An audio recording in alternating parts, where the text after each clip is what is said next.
what time it is. Buckle up and enjoy the ride.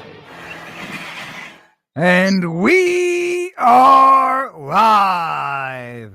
Greetings to our loyal WFYL listeners around the world.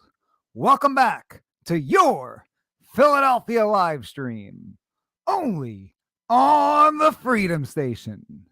I want to thank each and every one of you for tuning in once again, because you still have the right to hear and the right to be heard. Ladies and gentlemen, my name is Mike G. As always, with me are Philly Chris, Russ the producer, and Liberty Lee. And you're listening to Mike G in the morning with The Law Matters. And you can listen to our program every Friday at 7 a.m. Eastern, only on the Freedom Station, WFYL. So let's be heard.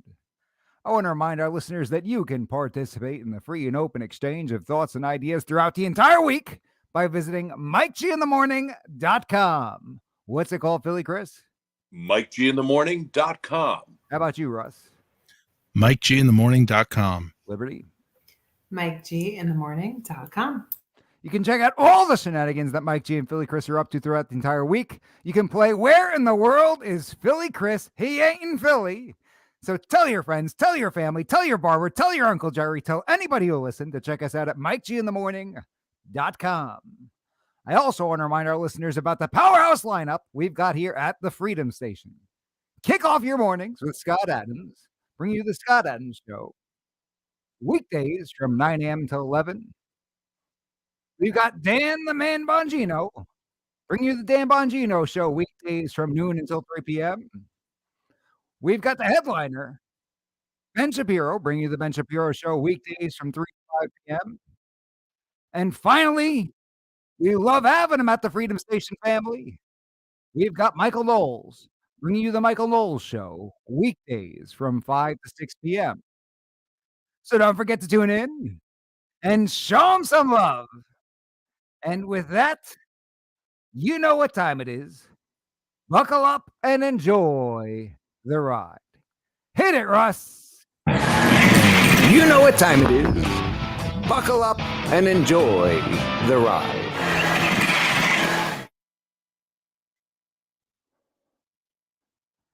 You know, a friend sent me an article today from the Wall Street Journal, and the headline reads, "To save money, maybe you should skip breakfast."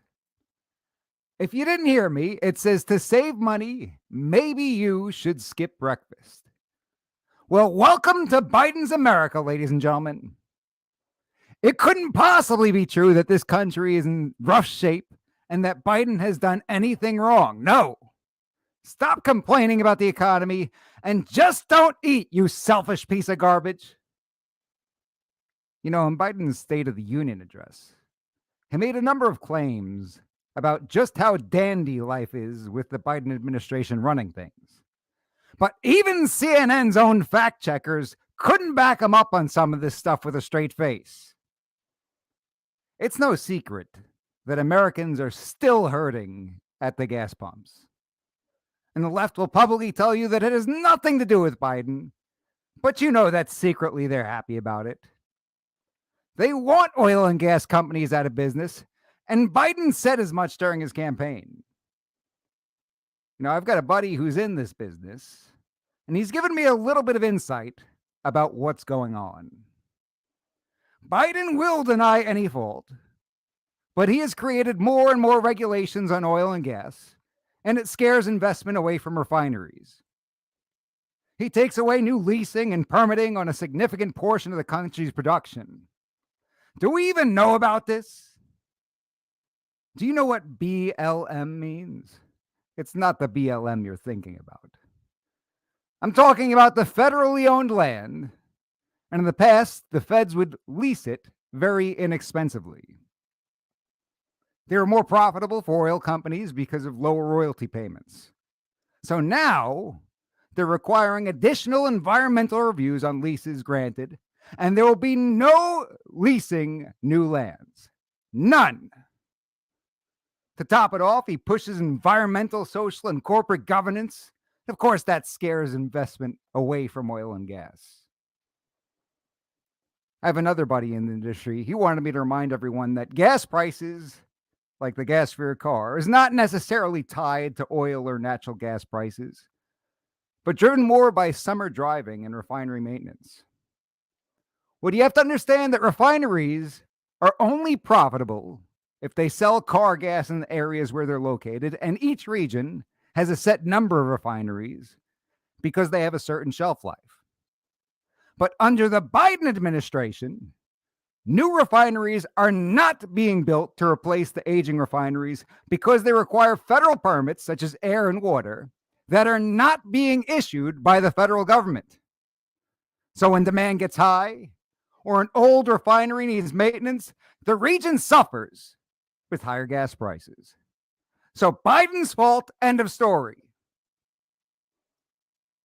All that in mind, Biden had the I'm trying to think of something radio friendly to call it, but he had the audacity, we'll call it the audacity, to go out there at the State of the Union address and brag about how gas prices are, quote, down $1.50 since their peak.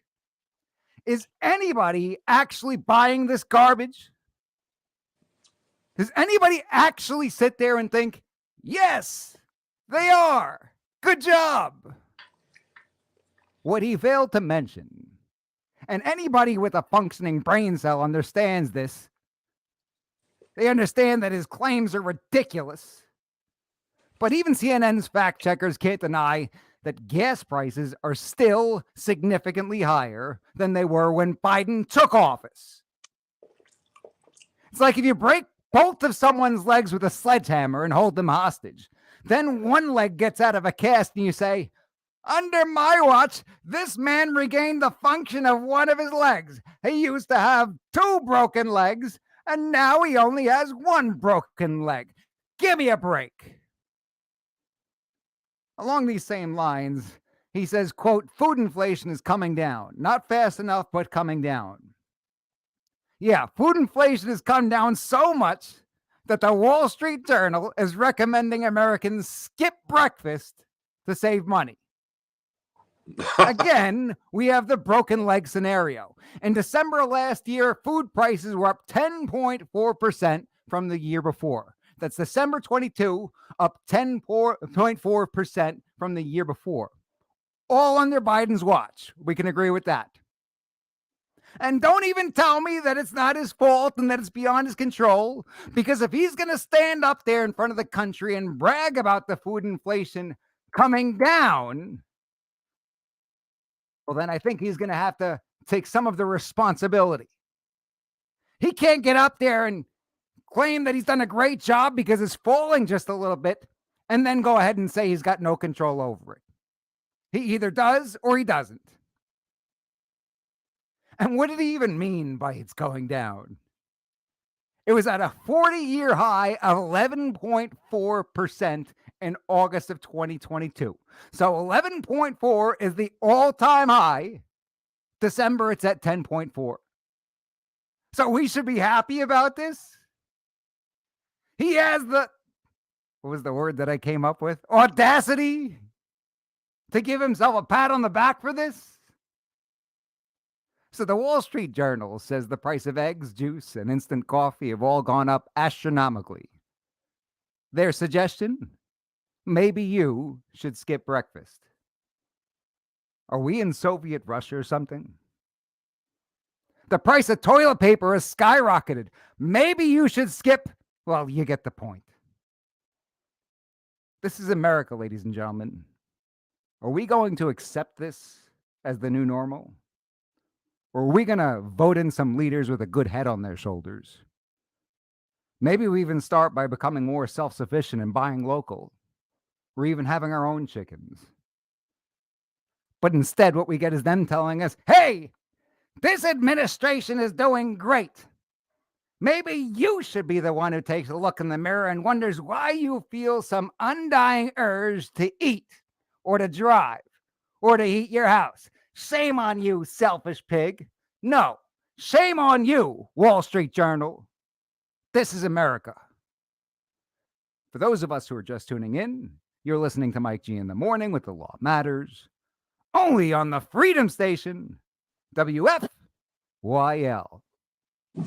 Philly Chris, where in the world are you, my friend? I can't disclose that right now, actually. You're in an undisclosed location, parts unknown. That's right. Yeah, there's a door here, but behind that door, I can't show you anything. Oh, that works for us. It's just become to be expected of not so Philly Chris. That's right. I might have to work on my name at some point. We'll figure something out. Have you taken a look at this article, this Wall Street Journal article? Have you skipped breakfast this morning? Going forward, I might just, skip eating altogether. I mean, definitely save some money. I mean, what's next? It would significantly improve your budget, right? Yeah. I mean, you probably should skip showers. That'd be more environmental, Skip showers. Anything else? We skip all kinds of things. Yeah. Just skip it. It's no big deal. Just skip it. Yeah. What else is going on? I know that you've been extremely excited this week with some of the stuff that's in the news. Yeah. It's some pretty interesting things going on, for our loyal fans, who we love and endear. They know that I've brought up, the topic of the unidentified flying objects, the unacknowledged aerial phenomenon that's been going on for quite some time now, and that's been back in the news. So that's pretty interesting. And I want to send a shout out to Russ, because I asked him with very short notice to put a little something together for me of some of those clips, and maybe we'll get to that in a couple minutes. But anyway, what are your thoughts on the whole thing, since it's kind of back in the news? I'm just waiting to hear what you have to say. You are? Okay. The only thing that goes through my head when I see this stuff in is great. Now I got to deal with Philly Chris telling me he told you so. There we go. Right. So, all right. Well, let me kick it off by just saying that, and in the past I have mentioned it. We'll play the clip in a moment of some of those clips. Was pretty short notice, but thank you, Russ, for putting something together. In the past, for those of you who are familiar with the show, I've said multiple occasions for the past 2 years that at some point I felt that our government, possibly other governments around the world, would announce, not only that they're going to acknowledge that there's UFOs, potentially even acknowledge that they're not from Earth, that they're from another place, not directly related to technology that we have, and they're starting to do that. So I think it's pretty interesting. And the concern I've had, based on my own research and talking to other people who have shared information with me in confidence, folks who, have had exposure to specific information regarding these topics, and people like Dr. Greer, who I've mentioned on the show several times, who gave up a career in medicine to follow this topic. So, and the reason I've mentioned it for a long time, and the reason I did want to spend some time on it tonight, is I think it's a great concern. We know what's happened in the past few years with the pandemic, and the reason I was cautioning regarding this topic is that if in fact our government comes out, and I think they will in the near future, maybe we'll see a press release from Biden, giving a speech in the White House, and may specifically say that we're under threat or attack from entities that are not from Earth or some other origin. So, if that does in fact happen, which I believe it will, we have to question ourselves and ask, do we believe that, or is that the narrative they're trying to portray, and what that means for us, especially reflecting back on the past several years. So it'll be important to ask ourselves those questions. I'm not telling anybody what to think necessarily, but really give it some thought, maybe do a little more research on it, because it's becoming an ever-pressing topic that I think we're going to hear a lot more about. So maybe with that said, why don't we play some of those clips, Russ, and then we could all have a conversation about it afterward. And there is a document I'd like to share that I haven't shared on the show in the past. Look at that awful background, by the way. That was... We're in the process of the move. Yeah, we're getting better. The show's improved. Congressman, I think it was Jim Jordan was saying that, come on, people, this is a distraction. We're talking about UFOs, and we got this, and this going on. Nobody wants to talk about it. Interesting. Well, it's a lot. I think it's going to become more news. Yeah. Possible. It's entirely possible that there's some legitimacy there, and at the same time, the timing is specific to being a distraction. It could be.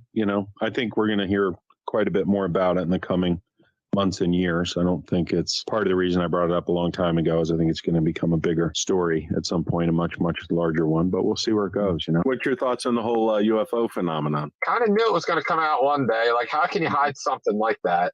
Well, a lot of there is a pretty big uptick in sightings globally. Also in Ukraine, there's quite a few reports of UFOs. Yeah, anyway, just thought I'd ask you about that, but that's cool. You think they're out there, John? They have to be if there's all these sightings.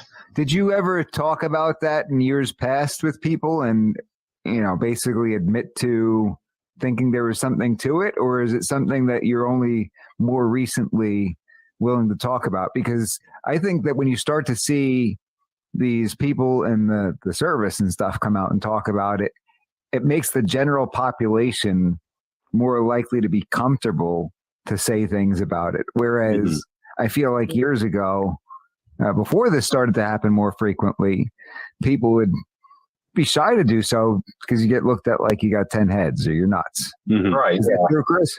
Well, they use that as a tactic to keep it secretive and hidden from the public because they actually intentionally would mock people, and the media, he was involved in that in movies and things when you look back, and people have even acknowledged being involved in those pieces of propaganda, I guess you could call them. So, but now they're slowly normalizing it for whatever reason. But it'll be interesting to see where it goes. But I just thought it was pretty interesting that you were posting some things about that, John. How about you, John? Is this something that more recently you felt more comfortable talking about? Didn't really faze me that much, really. I mean, like, I do know they're starting to come out with everything now. I think it's kind of amazing. Yeah.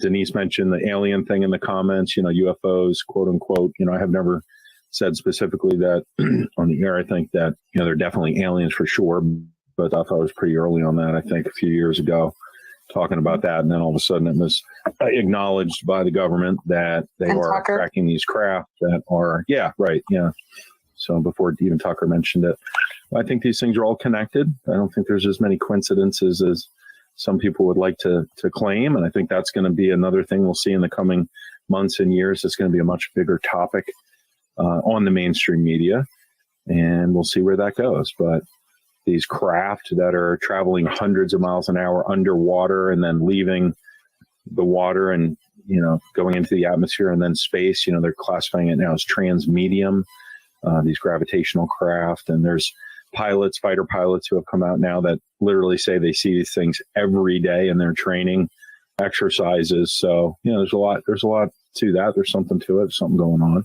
What do you think it is? I don't, at this point, I guess, maybe I will say on the air, I don't think that we're necessarily alone. I'm not going to say it's aliens, but there's someone in possession of craft that are capable of things that are not explained in our understanding of physics that we were taught in school. So I think there's entities, beings, Why wouldn't on it the be planet. Something like the government, or well, and that's part of it. Who have yeah, access to stuff that they've been keeping under wraps. That's definitely part of it. I would be curious as to why, though, if you had technology that would be at that next level, why you wouldn't try to make money on it.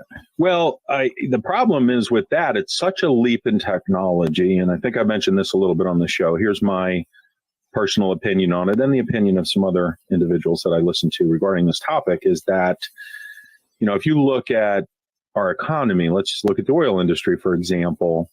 There's been so many decades where we've used oil and natural gas and, carbon-based fuels to move around and to propel vehicles and spacecraft and things of that nature. And, this technology has most likely been around for 40, 50 years. And if you just suddenly cut off that whole oil industry, the revenue stream from that would have gone away. So if you delay the technology, you get to extinguish the revenue generation of the older fossil fuels and engines and all the different progressions So here it's of the technology. to milk that Yeah, particular that's a good way to thing, put and it. then Exactly right. once that's dry, you go on to the next.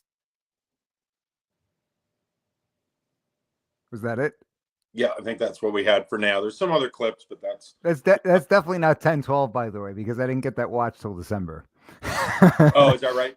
Yeah. All right, we'll have to ask Russ on that one, but he pulled it together pretty quick. Shout out to Russ. Thanks for He did doing it that. European style, maybe. Was it 12-10? That could be it. No, that one was actually from this year. I was editing the wrong thing, and I was gonna go back and fix it, but then I realized I didn't have time, so I just left it. I believe that's from 112, and there was a zero. User 12 Jassis 312 says, I was almost abducted over the weekend. The aliens picked me up with a beam, and when I got to the ship, I released my bag of bees, and they dropped me back to Earth. True story. Were they And dressed? then DeFinland says, way to go. Same thing happened to me a year ago, and I used Cobra in a can to get away. So, these come in handy. That's just another reason why everybody needs a bag of bees and a Cobra in a can. That's right. One needs a mongoose in their man purse. That too. Turkey in a tote. Highly effective. Turkey in a tote. In a knapsack. Highly effective against alien abductions, right? We got a comment from Scott earlier that I wanted to put up there, or maybe it was Rita. This was okay. I thought you were the one from last week. We cut Scott's funny comment off last week. What was it? Oh, it was DG actually. I put it in the It was doc. DG. They all got purple icons. Says Philly Chris looking sharp. There you go. I was gonna say you got some old man in those videos talking about UFOs, and now we got Philly Chris's younger brother here to discuss it with us. Trying to change my appearance regularly. You know what I mean? Philly Chris looked like he lost some weight too. It's I might so have a the little aliens bit. don't recognize you. He's actually in disguise. He shaved his face and his head, so the aliens don't recognize him. Well, They're like, I oh, think now's a this good Philly time Chris to- guy is on. You got to take him out. And they're looking all over the place looking for some guy with a gray beard, and they can't find him now. That's right. Great. Sorry, I apologize. I'm not supposed to talk about weight anymore in this thing. It's all good. Oh, come on. We're You not can talk supposed to about talk it. about No, I weight. think now No, is I probably think- a good time to get in shape and get some extra water and stock up on supplies because we're heading into a whole new paradigm shift in humanity here. Which is again why I've been mentioning this topic for quite some time. And somebody in the comments, I can't see stuff like I normally can with my normal studio setup because I'm on the road. But I think somebody just said, since when does Philly Chris trust Biden? Now, I mentioned a long time ago on the show that watch out for this narrative. So, and what I said is, what are they going to do with it? What are they going to share with us? What are they going to tell us? And if they tell us that it's a threat, that's the narrative I've been waiting and looking for, because that's the concern I have. Because it's my understanding that these craft do not pose any threat to us, because a lot of them are our own craft. And there are some that it sounds like it's highly likely are other entities who are in possession of this technology who have been working with the world governments, and that's been suppressed. That's a lot of that's according to Dr. Greer. But if they pose it as a threat, what are they going to do about it? Of course, the military-industrial complex is going to want more money, more funding. I mean, look how much money the Pentagon has mysteriously lost over the years. Where is that money? There's a lot of people that say it's gone into these dark programs. You have people like Bob Lazar, again, Dr. Greer. I could go on and on.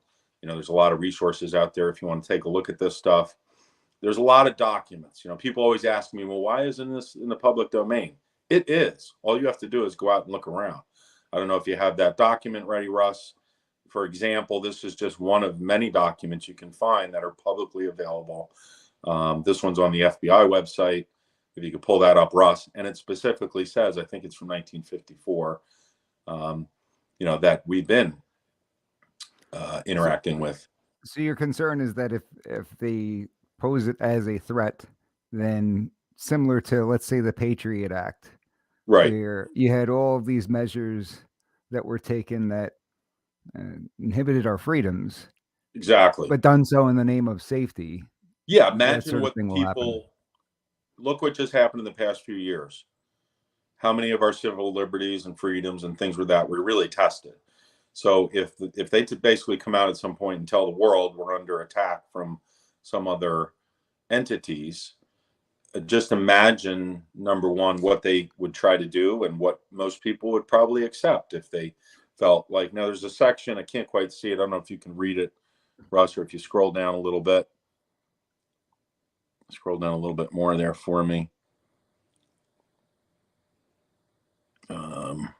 Do we know what that is? Yeah, it's an actual, it used to be a classified document. It's on the FBI website.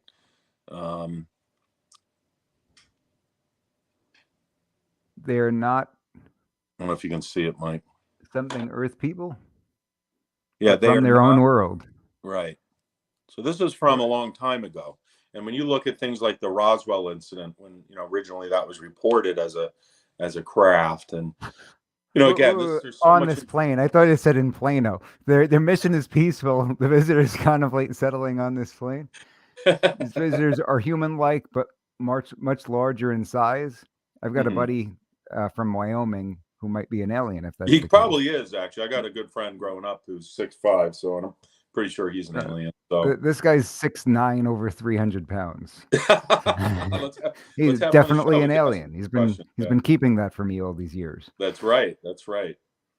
So, but you know, it's really about the narrative. I think that with what they we've come seen from their own world. They did not come to the planet as we use the word, but from what does that say? Can't quite see it on my phone here. Oh, I think the gist of it we get, right? The gist of it says that. So what is all of this context, though? Like, go above, Russ, go above those numbers. Very situation may develop. This memorandum is respectfully addressed to certain scientists of distinction, to important aeronautical and military authorities, to a number of public officials, and to a few publications. The writer has little expectation that anything of import will be accomplished by this gesture. The mere fact that the data herein were obtained by so-called, I can't see that, something means is probably sufficient to ensure its disregard by nearly all persons addressed. Nevertheless, it seems a public duty to make it available. The present writer has several university degrees and was formerly a university department head. A very serious situation may develop at any time with regard to the flying saucers. If one of those should be attacked, the attacking plane will almost certainly be destroyed. In the public mind, this might create near panic and international suspicion. The principal data concerning these craft is now at hand and must be offered, no matter how fantastic and unintelligible it may seem to minds not previously instructed in thinking of this type. Part of the discs carry crews, others are under remote control. So this is just some guy saying that aliens exist.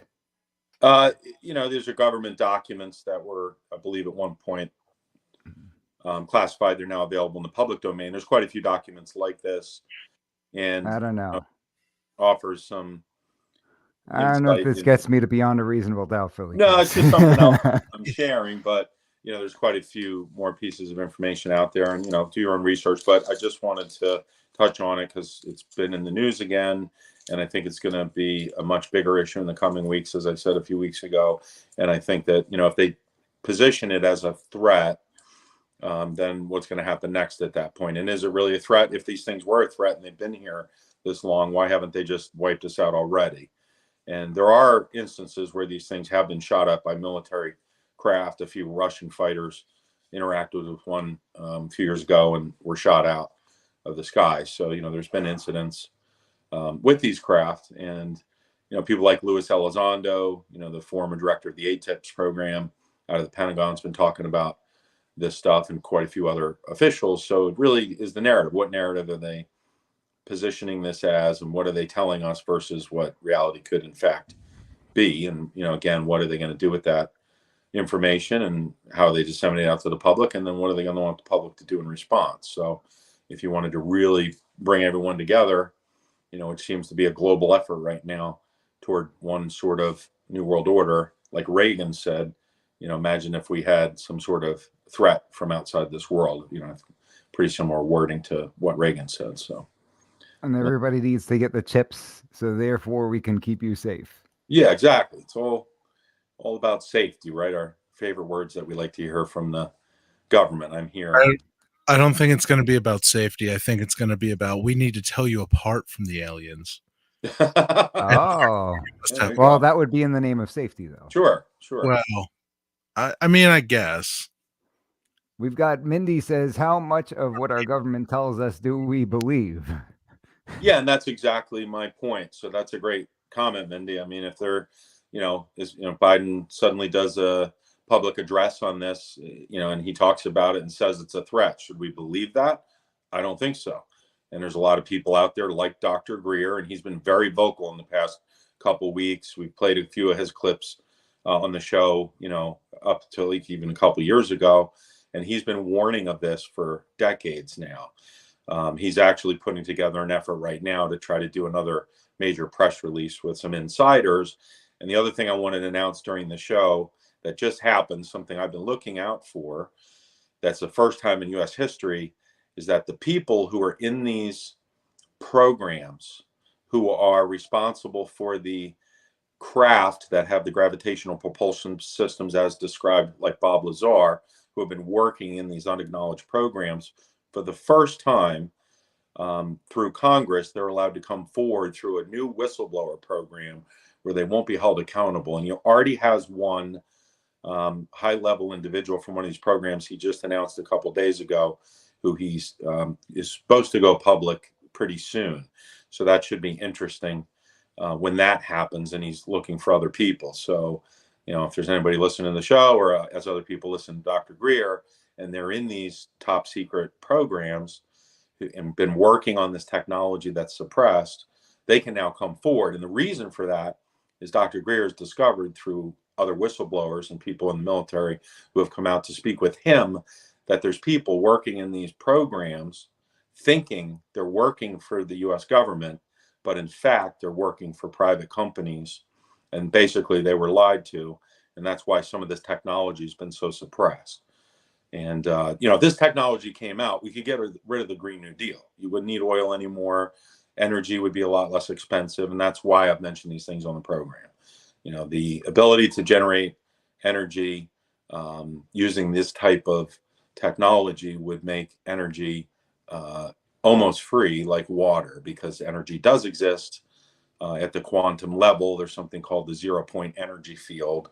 And that's what they're supposedly tapping into with these devices. So that's why I've mentioned it for the past few years. I want to bring it up again. I've been waiting for this to go to this level, publicly. And, I think, again, we're going to see a pretty big initiative to describe this as a threat when it's most likely not, because they don't want to release the technology to humanity, because right now they can really keep a lot of controls on us based on the fact that, you have to pay for gas. Look how much eggs are. Everything's going up right now. Inflation, all these disasters that are happening. I mean, why are they doing all that right now when all of a sudden this program just got announced where whistleblowers can come out too? So keep an eye on it. Something to think about. Not telling anybody what to believe here, but I think it's important. So CB wants to know, what about Bill Cooper? He has been spot on with what's going on today. Yeah, I am a little bit familiar with his stuff as well. I think he's another good resource as well. There's a ton of information out there. That's the thing that's interesting to me, because every now and then I'll engage in conversation with people I know who are, extremely intelligent, engineers, people who are doing really amazing stuff, and they don't have the time necessarily. You do need to do some research, but there's tons of information on the stuff. You can go to the MUFON website. YouTube's got resources. The amount of information that's come out from these programs, people who have come forward through Dr. Greer and such. So, at this point, it shouldn't be really a big surprise to most people, but, who has the time to really research it? So it seems like they're playing whack-a-mole with these flying objects these last couple of weeks, doesn't it? Yeah, it does. And, I didn't it come out that they were tracking that balloon from when it left China?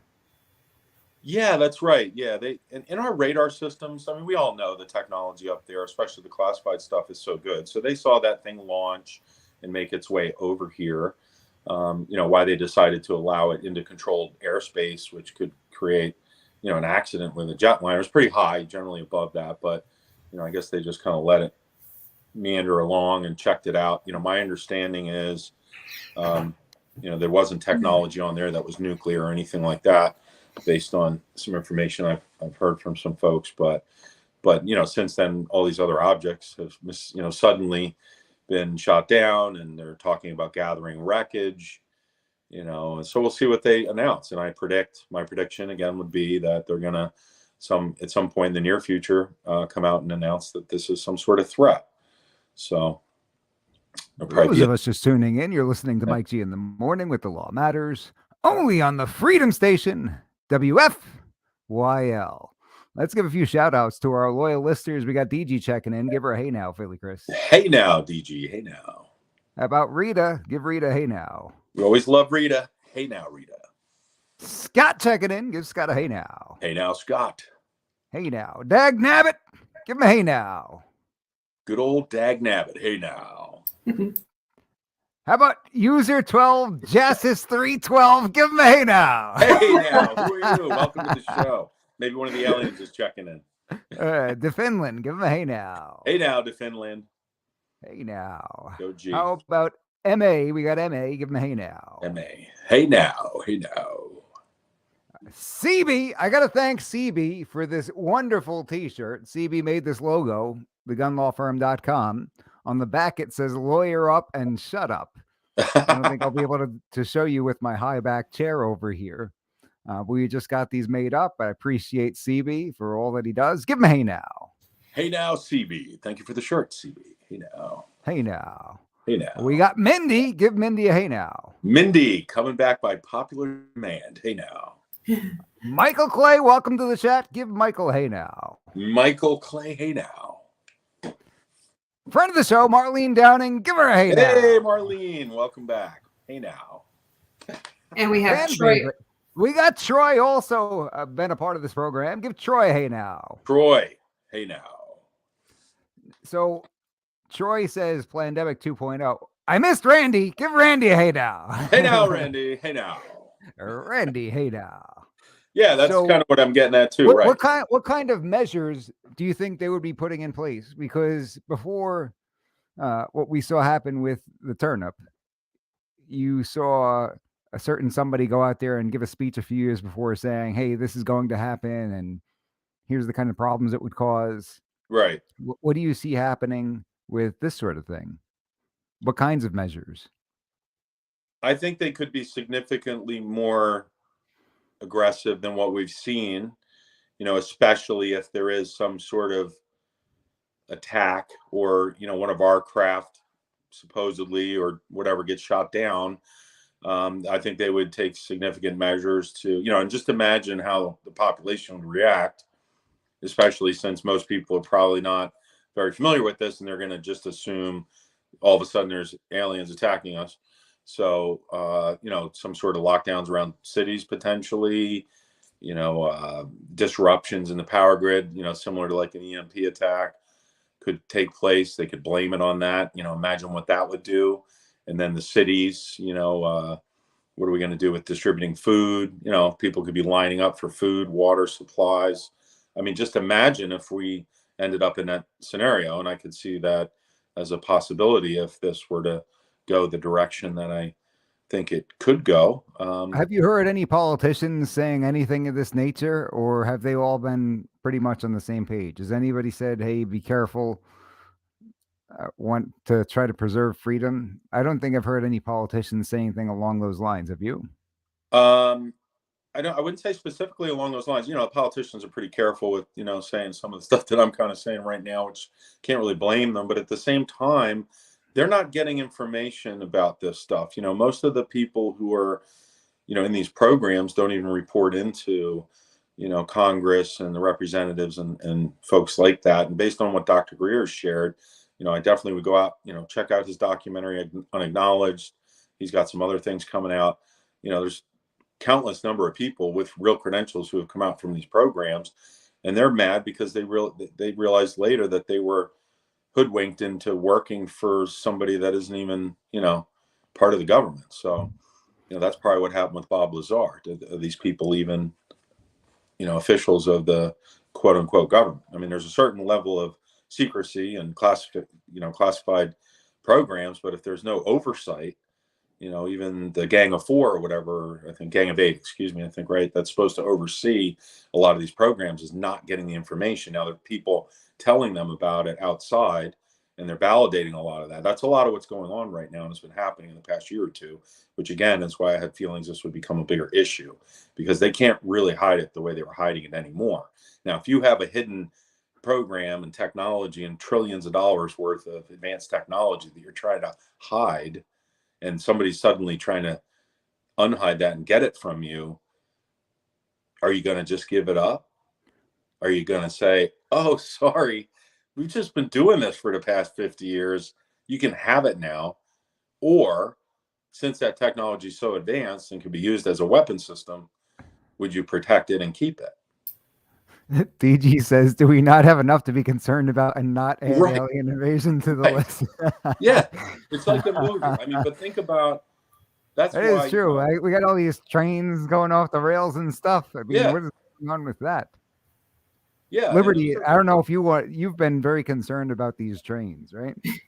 Definitely. Yeah. I mean, I don't know a lot about that stuff specifically, but in the past few days, I tried to get ahead of it a little bit for the show. And You're strictly over the air. You're not on the ground stuff. So the yeah, I'm not trains as are good too, as trains. the trains are too close to Well, the ground. Yeah, For I want to say planes, one and thing. Yeah. I've they're never thought. he doesn't like them because they're not unidentified. They're not Right. flying.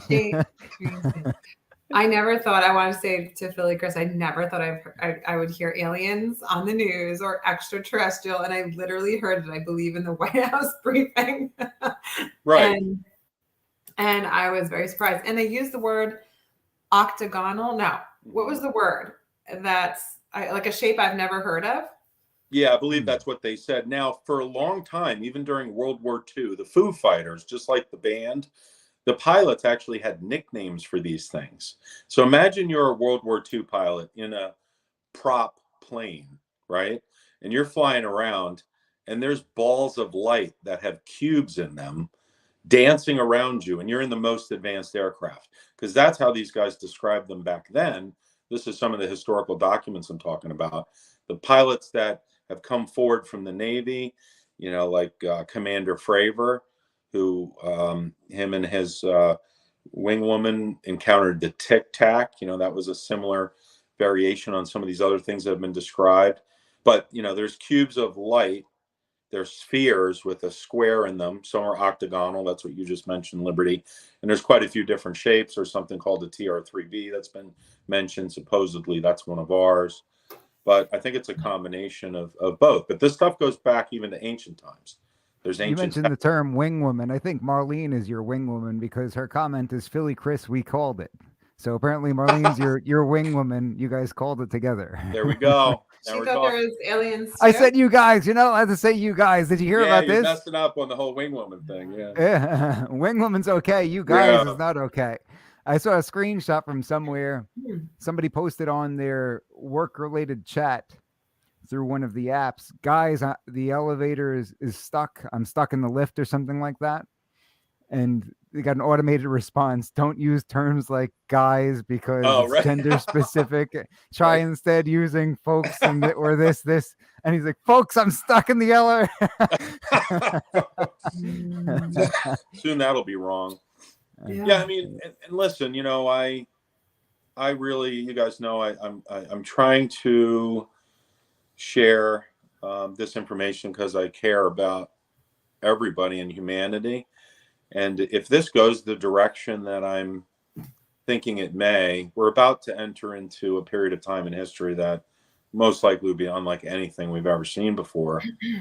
And I don't know that Russ mentioned in the chat that in China during the turnip, they welded people into their homes. Would you see measures like that taking place in parts of the world if this were to happen? I see it more as there'll be catastrophic failures in our infrastructure, which will then give them the ability to very easily provide help through food assistance, So relocate. you can't get people. X, Y, or Z, but we can give it to you, and therefore Right. you must do as we say because you're That's now right. dependent upon us. Yeah, and we're going to also need you to get this digital ID or chip you so that you get your allocated allowance for, we only have so many resources. No. They're attacking us. So what are you going to do? It sounds crazy. I'm not saying this is 100% going to happen either, but this is the probably, I speak in probabilities on the air a lot. I This think is just the problem, Chris, is you're not saying this is 100% going to happen, but it seems like there are more and more irons in the fire, so to speak, for those who want to suppress freedom and Right. take control. And therefore, if this were not to pan out, because you're just suggesting that this is a possibility, if this were not to pan out, there are many other avenues to get to that particular result. That's right. So are we at a point as a country and as free Americans that if we want to maintain our freedom, that the proposition of self-sufficiency Right. is an emergency? Absolutely. We are in a crisis mode right now, and you have to become self-sufficient as quickly as possible if you want any chance at maintaining freedom for your lifetime or maybe your children's lifetime. Is this Yes. something that we need to start getting on top of right this second, right now? You hear all the people talking about climate change and saying this is an existential crisis, and if we don't figure this out right now and make some major changes, we're not going to be around for a while. Right. On the people on the right who value freedom, are we at the point where we need to say to ourselves, okay, we need to figure out how we could become self-sufficient if there were the need to do so? Right. And Absolutely. we are now in emergency mode, and if you don't do it now, it can be too late. Are we? I think we are. I think there's no better time than the present. And, some of the stuff the timeline is even shorter than I even expected. I think you guys recall we sat at your, some of us got together and sat down and I, had made some predictions off the air and some of the stuff was on there. And I think the timelines even come up and I've been a little more, open with you and some other people about, me thinking that this could be a real possibility and them acknowledging that, may even be extraterrestrial. And I think they're doing it not to freak people. It's like basic psychology. If you want to get somebody to not freak out, but kind of get them a little anxious and oh my gosh, then you calm it down a little, right? Becomes a new normal. They like to talk about that. Then all of a sudden it's boom, okay, well, wait a minute. Now it's this, there's actually possibly, and I mean, our government for a long time has hidden that, suppressed it, right? Lied to us about it. We know that now. They're pretty good at doing that. So why would we believe the narrative now? But to answer your question, yeah, time to get ready. I think it couldn't hurt. Probably a good time to get some extra water, supplies, maybe have a plan if something were to happen locally with the power grid or the internet or whatever. The banking system could go down. So a lot of people were concerned with that balloon about a potential EMP, and you get conflicting information. I know that when we had Gary Wardak on the program, he said if there were a strong enough EMP that vehicles would not function, things of that nature. I read some of the studies, and some of them claim that most EMPs would not impact the function of your vehicle, but there would certainly be a loss of communication, and you'd have to have a plan ahead of time, right? So there Yeah, are a whole lot absolutely. of Yeah, and my understanding is you could have actually if you had one nuclear weapon that was large enough at an altitude, I think of approximately 80,000, 100,000 feet over the center of the continental United States, that it would literally wipe out the U.S. from coast to coast, good part of Canada and Mexico. The particles that are ejected during a nuclear blast are highly energetic, traveling at enormous speeds, and wreak havoc on integrated circuit chips. They discovered this when they were doing some of the nuclear testing, I believe, is how they figured that out. So yeah, just imagine again if tomorrow all this stuff stopped working. when you say all this stuff, you're talking about your cell phones, Yeah. your internet, because that's it. That's enough. If we didn't have the ability to use cell phones and internet, that's it, right? Right. If those are the only two things impacted, that would be a major problem for a lot of people, wouldn't it? Sure. Medical devices would fail, the supply chain would break down. I mean, it would literally set us back to the dark age. We're so reliant. it's really an Achilles heel for modern society, and I think that's why there is a certain very small, maybe 1%, 3%, 5% of people who are moving off the grid and are self-sustaining, like you said. I mean, there are people who are completely self-sustaining. They even have Faraday cages to protect certain electronics on their property. So if there is an EMP attack, at least they would have those devices. And I don't know that would necessarily happen, because I don't think they're looking to do that unless, it was a act of war from another nation. You can't wipe out the entire population. Right. Because Like, the issue is, then we always have that discussion when they talk about the Second Amendment, and people like Biden or Swalwell say, "Oh, well, the AR-15s aren't going to help you because we've got nukes, and the government could just nuke all you cockroaches." Right. Well, that's a wise crack. I'm trying to use radio-friendly words here. It's a wise crack response to what you're saying, but it's really not realistic, because no tyrannical government kills its own subjects, because then they don't have anybody to control. Exactly. That's the whole point. And you can use them as a resource. Like, if you basically can use your people as an effective resource for labor, look at what we see in China. If they could do that here, maybe there would be a temporary interruption. That's how I would see it. If I were strategizing this, act of war kinds of stuff, why wouldn't you just create enough of a disruption, and then you can basically take control of everybody and point them in the direction you want? And a lot of people would willingly love to be saved. So what if you had water would be one thing that you'd want to have in hand. What else is the thing that you'd want to get if you can get it real quick? And maybe we should have a whole episode about preparing and everything. I know quite a few experts on that. Yeah, I'm trying to work on a guest that I would love to have come on the air. I don't know if they're ready yet to come on the air publicly, but I'm working on a guest down the road. We'll see what happens. But anyway, obviously, guns and ammo, right? Medical supplies, water, ways to sanitize your water. Water source. I mean, seeds, things for gardening. And a network. I think the biggest thing is you can't. So that leads us to another interesting topic of discussion, because we're talking about these trains getting derailed, and in Ohio with all the chemicals and everything like that. Yes. Yeah. If you're somebody who has a water source, like Liberty said, what if that gets contaminated? What if you do have seeds and you're growing your own? What if that gets contaminated? They're talking about people's animals dropping dead. Yeah, that's right. That's right. And fish are dying. Chickens just died. Fish are dying. Animals, right? Minnows in the pond. That's actually how it started. I saw it. I was on TikTok, of course, and I saw this video of fish dying in this little pond, and they were showing it. Did you guys know this happened 2 weeks ago? I thought it just happened a few days ago when I started seeing about it. So there are other things that just happened too. They've really kind of, it's interesting. It was being hidden. It was February 3rd. It's interesting how the same people who are really concerned about your safety and wanted you to mask up and do this and that are not kind of laissez-faire about this. So it's okay. You can come back home now. Oh no! So this is a huge story. It's pretty much in line with everything Philly Chris was saying about the CDC, but now it's the EPA. But basically, as everybody knows, the three-letter agency.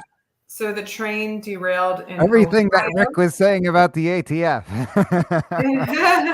But the train derailed in East Palestine, how do you guys say it? Ohio, which is bordering Pennsylvania. It's about an hour north of Pittsburgh.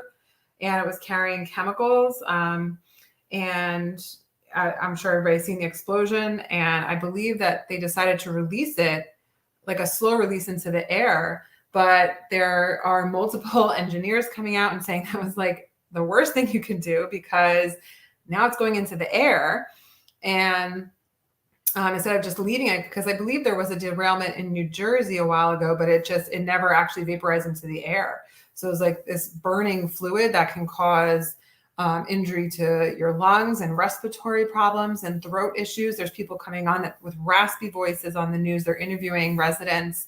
And basically, I actually just saw 6 hours ago, an article came up that Biden admin turns down Ohio's request for disaster assistance. And unfortunately, it's in a downtrodden town. I believe it's a town that would go more for Trump. and they're ignoring them. And they basically said it's okay to go back. And a lot of residents don't have money to pay for a hotel for a week or 2 weeks or so. Yeah, they're saying they'll reimburse them instead of bringing in like FEMA or something, or right. Red Cross and or whatever. They're basically saying nothing to see here, as we always see. And and the report came out. I put a bunch of links in the doc that they did an air quality assessment and said that the air is fine. Now, come on, guys. This is like gaslighting 101, just like with the vaccine, or sorry, the zucchini. And they're literally gaslighting residents. And the residents are like, I have this. I'm getting nauseous. I'm having headaches. My whole family's having the same symptoms. The whole town's having these symptoms, and they're not doing anything. So there's a bunch of links in the doc. I don't know if you guys want to check it out, because and look, EPA testing finds no toxins from trains. Can you imagine living there? I got a text from somebody. It's like that movie. I actually saw that movie that came out a few months back or whatever, where the train derailed in Ohio. Like, did you guys forget the name of the movie right now? What was that movie where all this literally just happened in a movie?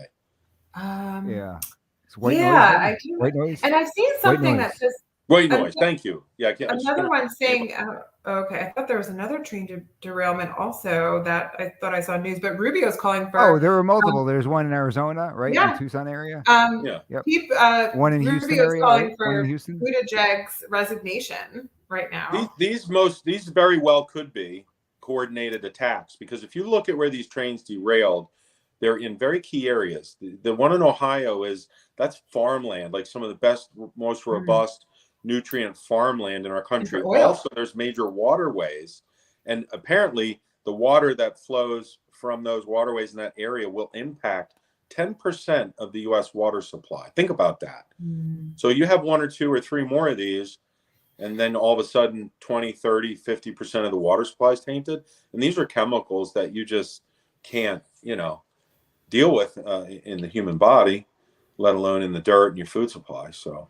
Well, they're saying, the people who work with this, there's like all these strict guidelines for working with this material, and now it's just spread in the air. And also, being that it rained today, I felt like it was like Independence Day. I was kind of a little nervous to go out once I got some text messages from people who are saying, like, kind of watch out, because it can go into the air and it vaporizes and then turn into rain. Now we're about 5 hours. I literally checked. We are 320 miles from the area, but I was texting friends in Pittsburgh, and some were worried, some weren't. But it's in the air, and then the wind blows, and I don't know. So there was I'm not so crazy. I'm not the only one, because I did look it up, and there's an article about central Pennsylvanians being worried. They had to alert Governor Wolf and the Ohio governor.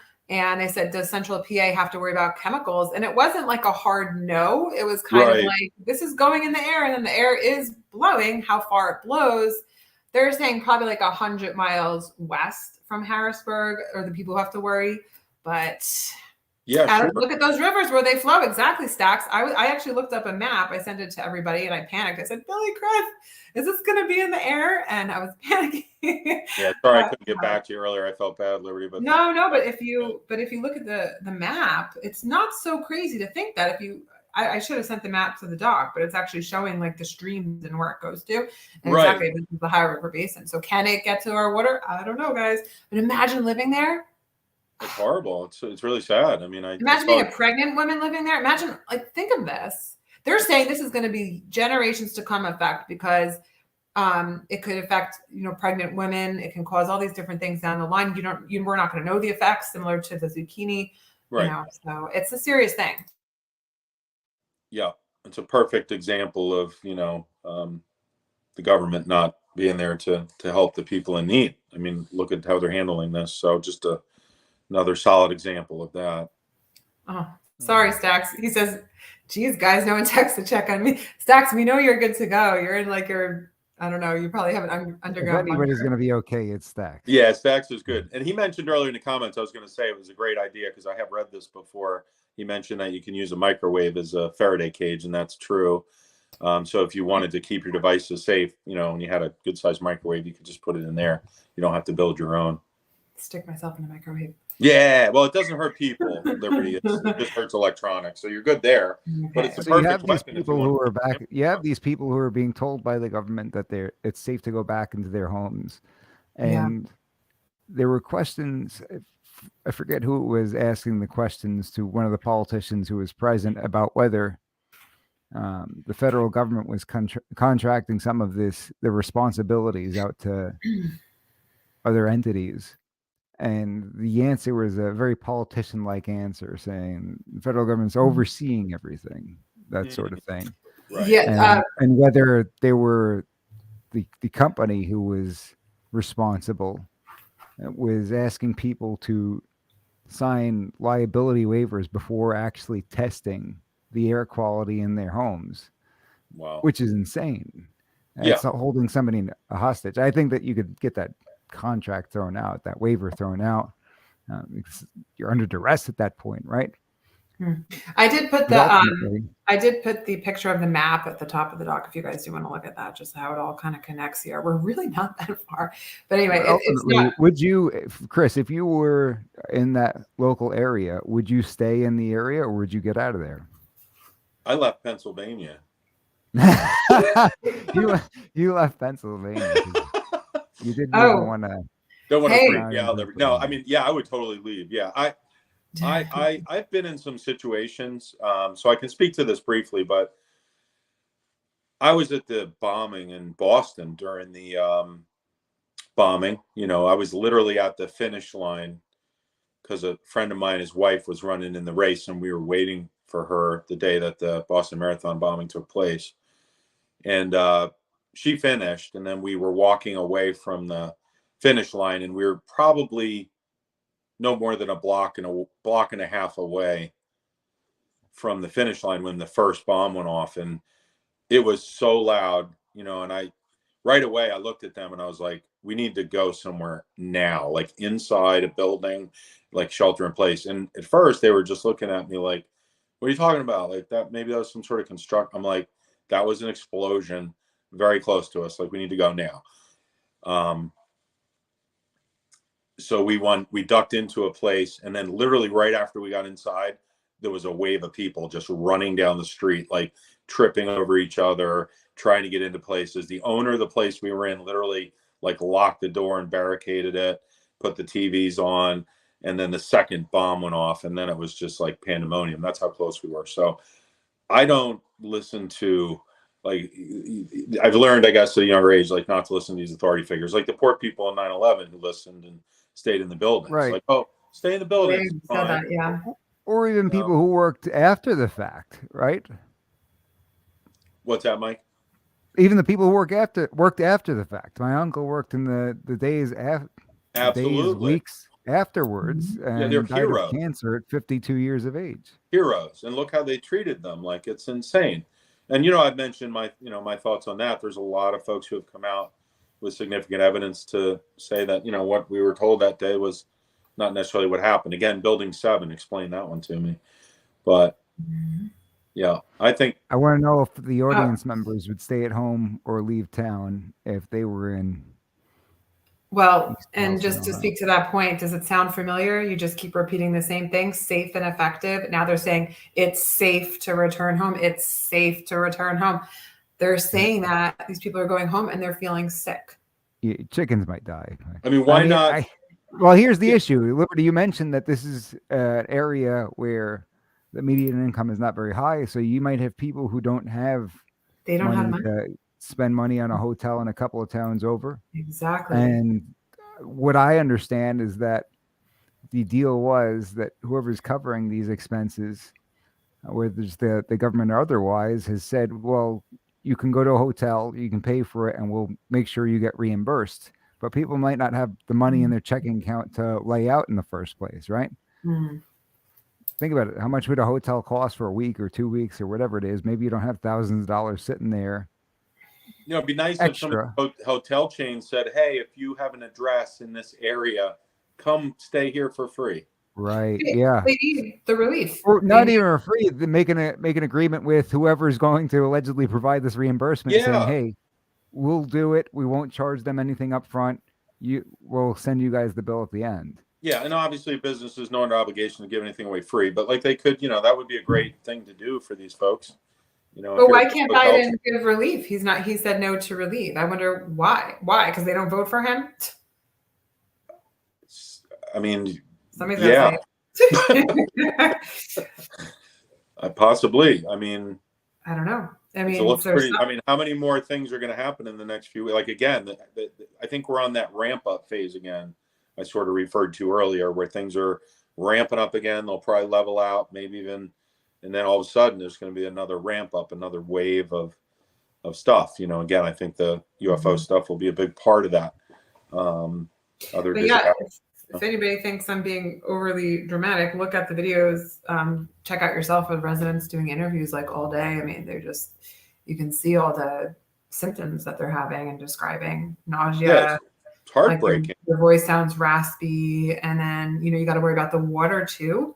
Not only the air, but the water. I mean, it's very scary, and it's not that far. I mean, I'm sure Pittsburgh's got to be affected, but I don't know. Yeah, it's. I would leave. What about you guys in the comments? Definitely tell us if you would stay or leave. Well, Defy Land is saying to send all the skunks there. What? What's that? Send all the skunks there. But I guess Send all the skunks. I like skunks. Oh They're cute. Let's keep the skunks. I think I saw on TV that people have therapy skunks now. I think they do actually. Yeah. Supposedly they make pretty good pets if you get them from. I think Jesse Waters did a segment on it. Yeah. Squirrels are supposed to be pretty cool pets too. I put a quick thing at the top of the doc, Russ, if you want to just click on that one. It's actually an engineer who's explaining what type of gas was released and how it's going into the air. And I think it might explain the concern a little bit more. I feel like Trump would have negotiated that hotel deal that you talked about. He'd call up the hotel and be like, listen, these are beautiful people. Put these people up. We'll get it all taken care of. I don't want you charging them a dime. Right. He probably would have. Yeah. Imagine what he would be saying in the news as opposed to, what's happening right now. There it is, Russ. Oh, I didn't hear a complaint from Russ about a vertical video. Oh my gosh. It's a good day. Muted, yeah.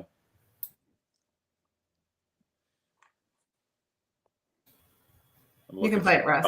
A little bit. I'm looking in the comments a little bit. Oh, yeah, Russ, can you play it? Denise, I'll send one of the UFOs for you to pick you up. No worries. All right. Why is there no sound? What does everybody think? I think when you're not using the app, you have to top left. There should be an unmute option. Go back to the beginning, or I guess the sound would be in the bottom right. As a matter of fact, Russ, see that speaker in the bottom right? This hasn't been getting a lot of coverage, and the coverage that it has been getting hasn't been very good. So let's talk about the trail derailment in East Palestine, Ohio. East Palestine's about an hour north of Pittsburgh, almost halfway to Cleveland. Norfolk Southern has a rail line that goes right through town, and this derailment happened right on the edge outside of town on the border of PA and Ohio. Of the cars that crashed, 5 of them contained vinyl chloride. It's a monomer used to make PVC. The reporting on this has gotten vinyl chloride confused with polyvinyl chloride, the polymer made out of vinyl chloride. Now, the reason that this distinction is really important is vinyl chloride is very hazardous and very flammable. Polyvinyl chloride is a plastics that's used in like everything. The other thing about vinyl chloride is that it boils at 8 degrees Fahrenheit, so it's shipped in its liquid form, meaning that when these trains crashed and these started leaking, they weren't just leaking liquid, but they were spewing boiling gas.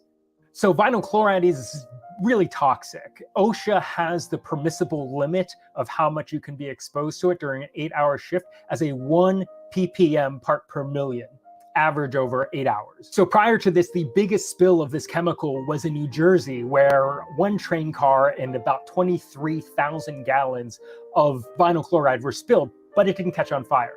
Now, this crash in Ohio has 5 train cars. These kinds of tanker cars can carry between 25 and 33,000 gallons. Let's call it 250 to 250,000 pounds of vinyl chloride. That's per train car, 5 train cars. There's maybe 1 million pounds of this toxic chemical spilling into the ground and also boiling off into the air.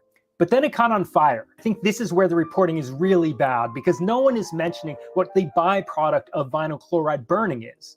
Of the many byproducts of burning vinyl chloride, one of them is hydrogen chloride.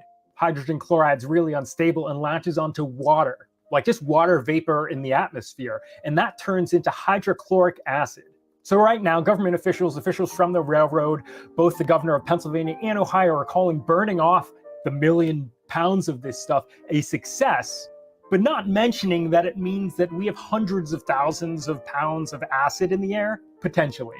Now, ever since engineering school, I've studied a lot of industrial accidents. I just find it really fascinating, and organizations like the Chemical Safety Board, NTSB, and OSHA all have like really good reports available to the public. I think as a designer, it's really good to learn about mistakes. When looking at these kinds of industrial disasters across time, there are a couple things that are pretty universal across all of them.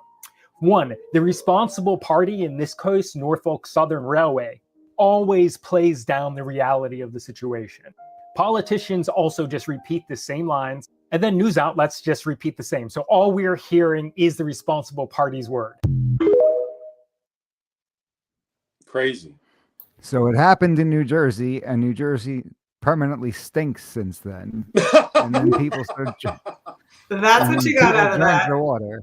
That's and what then happened. People drank the water, and they ended up voting in Phil Murphy. So don't become New Jersey. that actually explains it. It explains everything. Yeah, it's really sad, and it's another example, of how he just said. I think that was great to play that clip. How they downplay it. It's like if your family member was in there, your mother, your child, like you wouldn't downplay it. I'm sorry, right? You'd be like, get the hell out of there. Get out now. Right. Imagine if any of the government had their family there, they'd be forget it. Yeah, that's kind of like when you had government officials taking their parents out of the nursing homes during the pandemic, right? Exactly. Telling Another everybody double else they had to standard. stay in. Yeah. Yeah. Yeah. Why don't the politicians say it's safe? Why don't they just stay there? Yeah, maybe just go visit there and broadcast from there.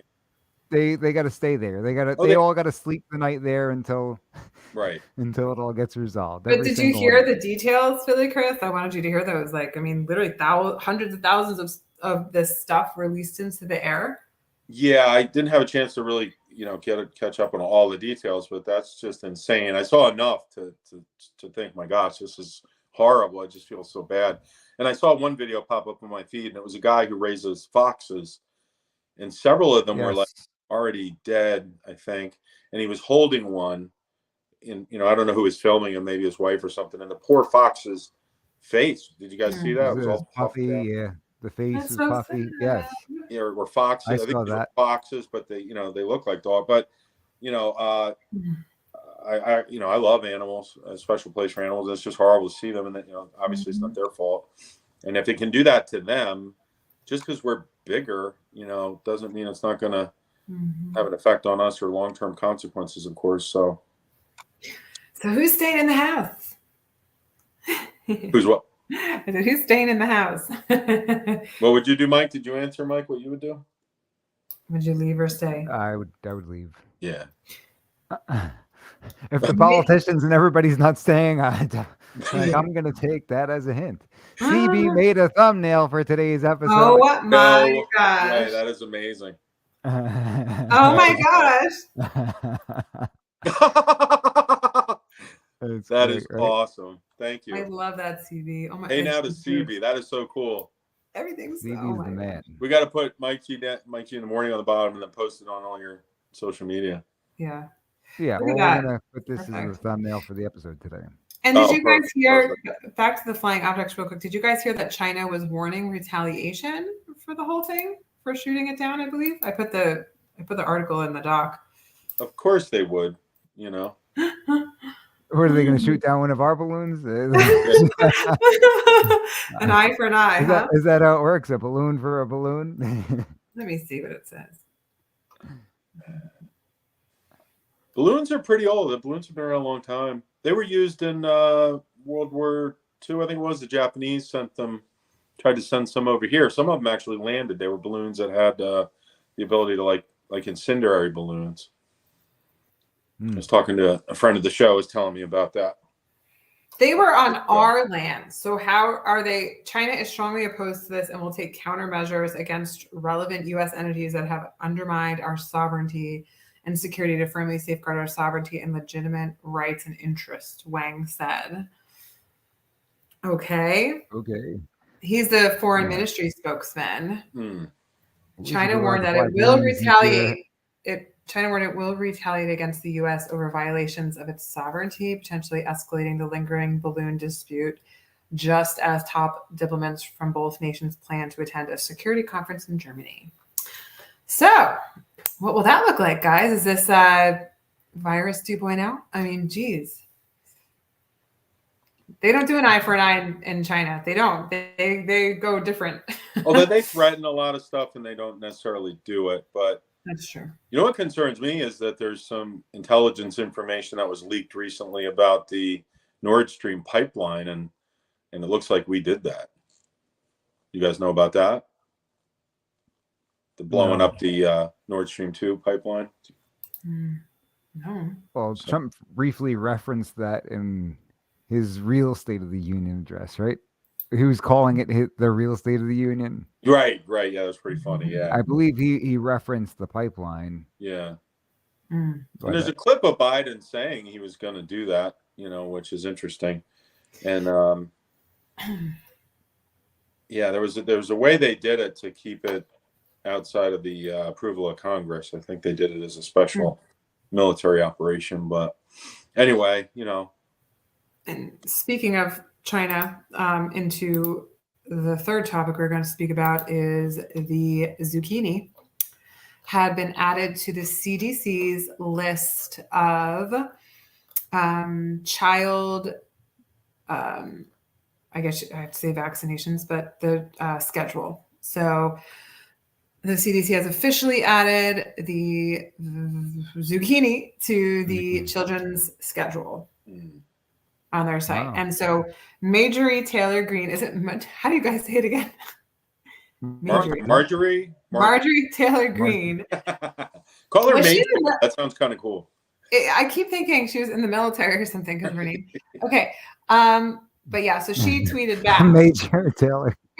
Colonel Taylor Greene. But Russ, if you scroll down under the picture, under that picture that I posted, anyway, just scroll down. It says Major Taylor Greene. Piece of paper with a link on it, that would be great.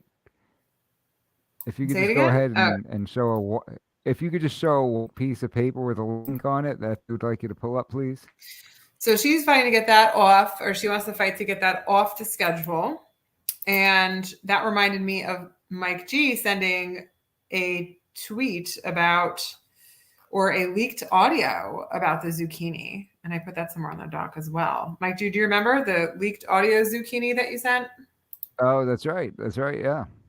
Yeah, That's at the top of the doc as well. Cool. Let's check all this zucchini stuff is coming out. I feel like we just owe Philly Chris just everything now. He's right about aliens, zucchinis. I mean, what's next?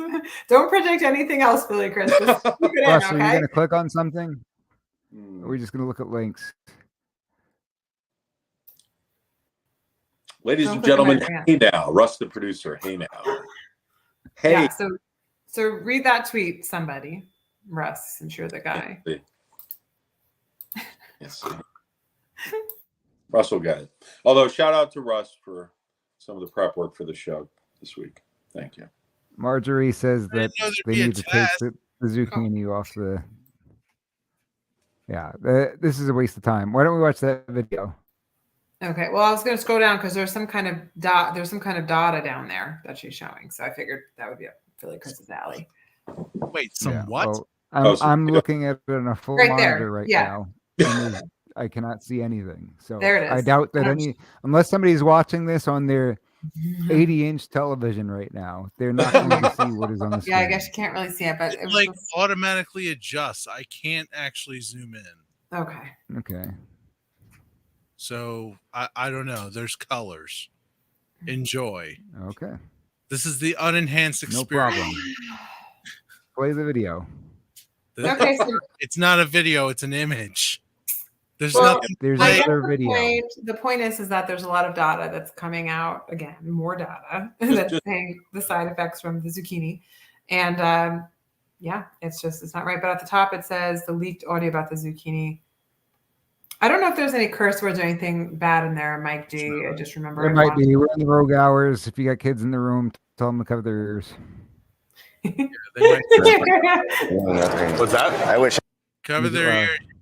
They might hear something that's true. Yeah, this was it. Yep. The vaccine. I never did. I've been having chest pain ever since I had that thing. Really? Yeah. You're still having it? Yeah, every time to time. And they're saying that you get hardens the arteries. And Yeah. So I need to go get it checked out. But ever since, dude, it's just That's horrible. it's been weird. I held out until like a month ago, not even a month ago. Oh, is that right? Why did you decide to get it then also? I wanted to come play the World Series. They didn't have that guideline this right now. Pardon me? They didn't have that. As a foreigner, you can't get into U.S. Ryan Kim also That's right. sent to the rail earlier. I wish I would have never got the vaccine. What's that? I wish I never. Play it one more time. Whipping videos. Play it one Was more that time. live during the tournament? They're talking about this. Yeah, This was they a didn't hot mic. realize they were. It was a hot mic. They're just playing poker in the That's World interesting. Series, and they're having this conversation, not realizing that they're on the air having this conversation. Wow, that's interesting. I wonder if They're they've just having a tried to private suppress it. conversation. What's that? Why don't you play from the beginning again one more time, Russ? Okay, here we go. Never would have got the vaccine. I never did. I've been having chest pain ever since I had that thing. Really? Yeah. You're still having it? Yeah, every time to time. And they're saying that you get hardens the arteries. And Yeah. So I need to go get it checked out. But ever since, dude, it's just That's horrible. it's been weird. I held out until like a month ago, not even a month ago. Oh, is that right? Why did you decide to get it then also? I wanted to come play the World Series. They didn't have that guideline this right now. Pardon me? They didn't have that. As a foreigner, you can't get into U.S. Ryan Kim also That's right. sent to the rail earlier. I wish I would have never got the vaccine. Wow, I wish I never would have got the vaccine. I hate looping videos. that's something else, huh? That's interesting. And that's like not even for the news or anything. I mean, they were just having a convo between themselves. Thanks for the comment, Stacks. I really appreciate that. Yeah. Philly Chris getting the Well, left. No, I've been crazy for so crazy by a number of people, but you know what's crazy. The world we're living in right now is you're pretty still crazy. crazy. You're Well, still yeah, I am crazy. I didn't say I wasn't crazy, but I think you have to be crazy sometimes to see things for the way they really are. Any sane person would go crazy in this world anyway. Yeah. We're all going to end up crazy soon. Yep. Are you still going to talk about that, Mike, or did you want me to just read off some of the other articles? Or are we ready to end it, or how do you want to do it? Mindy says, "Did you see the Hamlin interview? That was interesting. Yes. That was interesting." Where Strahan asked, "What did the medical professionals say happened?" And he said, "I don't want to talk about that. That's not something I want to talk about." Mm-hmm. You feel like Chris? So Did who you see knows that? the reasoning behind it? I don't think I a lot saw of that. people are suspecting. Yeah. What was it again? What happened? Damar Or Hamlin. the football player who had the heart attack. Mhm. He was in an interview with Michael Strahan. Strahan asked him, what do the doctors say happened? And he said, that's something I don't want to talk about. Oh, interesting. No, I didn't see that. Mm-hmm. And it was a really I awkward wouldn't like discuss it. pause, right? I mean, It's I kind of forgot the Eagles were in the Super Bowl for a few Yeah. days. You know how much It was an awkward pause. It was football like, fan. Yeah. Who won? Did anybody see this? Who won? I think the Eagles won, didn't it? I'm gonna lose a lot of fans in Philly. I'm in the wrong. I local thought they were market. going to win, actually, but whatever. I mean, I support the local teams. It's people enjoy it, but They were you know, a very good team. I think As it's much all as I hate fake. to admit it, they were a very good team. I it's think like the modern day Russ thinks there's a script. Coliseum, you know? we didn't talk about the halftime show. What did everybody think of that? I didn't watch it because it's. I had a little rant about that, but yeah. Go ahead. Yeah, go ahead. Tell us what you think about the halftime show. Well, so I wanted to see what everybody's reaction was to the halftime show. So I did my usual Liberty social media looking, and I see a bunch of comments, to my surprise, are saying that it was toned down, and it was totally toned down, and it was great, and it's not like the usual where somebody has their clothes off, etc. no slip ups. And I was like, what? I was like, what world are we living in here? Because I mean, then I kind of felt like I was back in the day when Elvis came out on the TV, but there was some inappropriate touching of herself in the front and the back, and some gyrating, more than Elvis did. And it was, red is this recurring theme, from the Grammys, this whole red, like kind of, not that red's a bad color, but it just seems kind of all related, with Satan, because that was blatant with the Grammys. But I wasn't saying that for her. I would give her a benefit of the doubt. But there was some serious moves going on, and it was supposedly toned down. And I was like, this is just normal now? I was like, this is toned down to our society. It's like the frog thing. I mean, this is right. what's toned down. I was very surprised, because would I want, my kid watching that? No. I mean, it's not right to go grabbing yourself in public like that. It doesn't seem right. And then, of course, the girls I talked to, like in my Christian groups and whatnot, were saying the same thing. But I was like, this is what the standard is, So I don't know. What does everybody else think in the comments? If you guys want, not that you guys care. I do miss it when it was like, the cool rock shows and whatnot, tastefully done. But yeah, the word was tasteful. They were saying it was very tasteful. Go Riri. I don't know. Even Jesse Waters on Primetime. I love Rihanna. I was just like, guys, I don't know. It's like, it's kind of reminds me of like those voodoo moves that, you know what I mean? It was like kind of like making herself move with her hands. And I don't know. It was too much for me. I don't know what everybody thinks who has kids and wants to give your comment, but I don't know. Oh, and then the space aliens, they were saying, looked like the hazmat suits. Like the guys who were backup dancers, they kind of looked like hazmat suits. It was kind of funny. So I thought they looked like Oompa Loompas. Oompa Loompas, yeah. Oompa, oompa. Don't do that, Chris. Don't do that. We'll get a strike. Why? Because YouTube says no. No. Yeah, exactly, CD. Everybody's trying to say no. Coming tired off of being told no, Russ. You're not allowed to sing our song. I'm tired of being told no. So oompa, oompa. Shut up, Chris. I think, CB said, I miss the old halftime shows when things weren't so demonic. And it's true. Like, you could kind of relate it, because there's like, between the kind of voodoo moves and the gyrations and the grabbing, it was like, Yeah, things are pretty over the top across the board. Yeah. Yeah. And then Eric said about the Black national anthem. I think that was a report. I think I've heard that there was 2 national anthems. Shouldn't there be like 50 by now or something? Just have one for everybody who wants one. Could we create a national anthem for the show, Mike? Yeah, it's Enjoy the Ride. Buckle up and enjoy the ride. That's our anthem. Oh, That's the anthem. can you watch Mike G? Shut up, Chris. I don't think that's going to get copyright strike. I hope not. What song does it sound like? I don't know. Thinking about you stole my song. Well, your song sounds awful. Yeah, maybe we need one. Oh, man. As for the Super Bowl, if you have children in the room, the children are not the target audience of the Super Bowl. Oh, you're one of those, Russ. All right. Yeah. I see this. Oh no, the halftime show. It's inappropriate. Whatever. Yeah, for children, for me.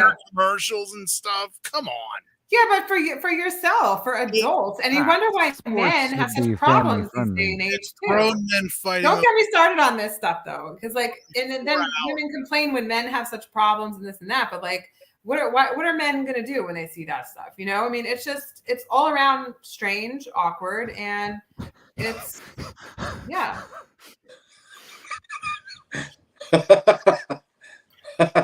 What are men gonna do? They're gonna have trouble breathing like Mike G.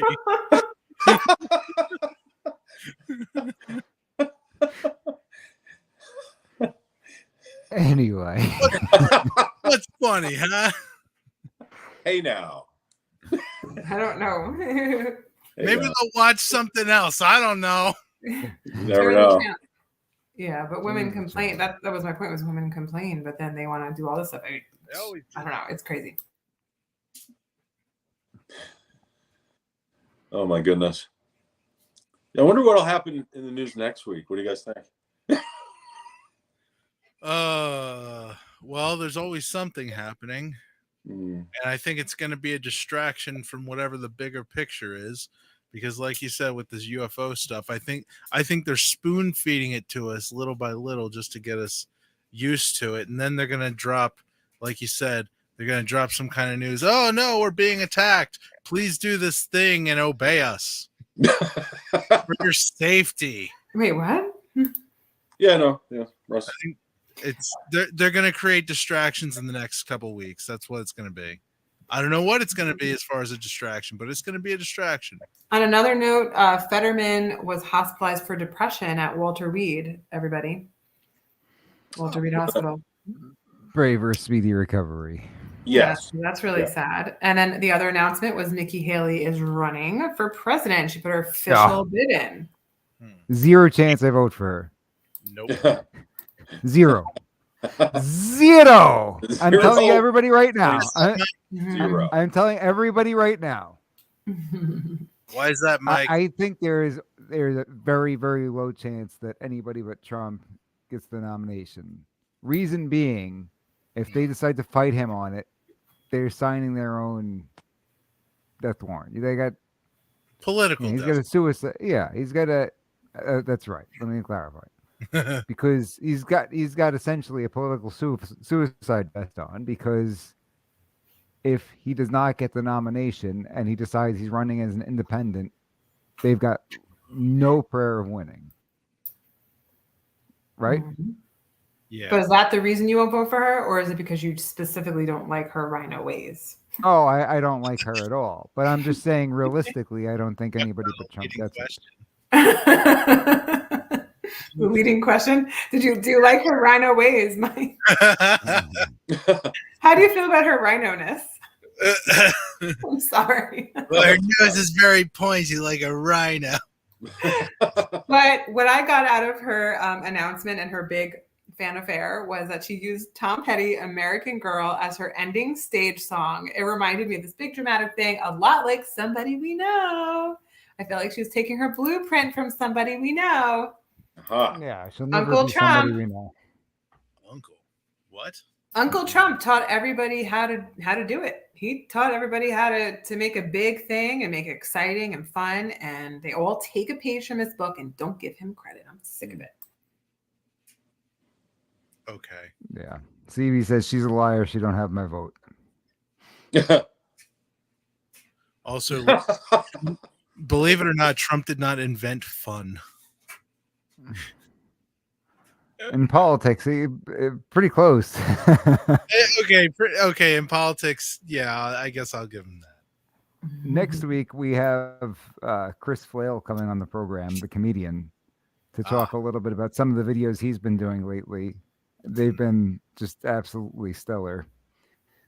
One of them had to do with the media and trying to get the White House press secretary to say something about Trump because their ratings have killed without being able to talk about Trump. It's pretty good. And we should have another guest on, hopefully, right, next week.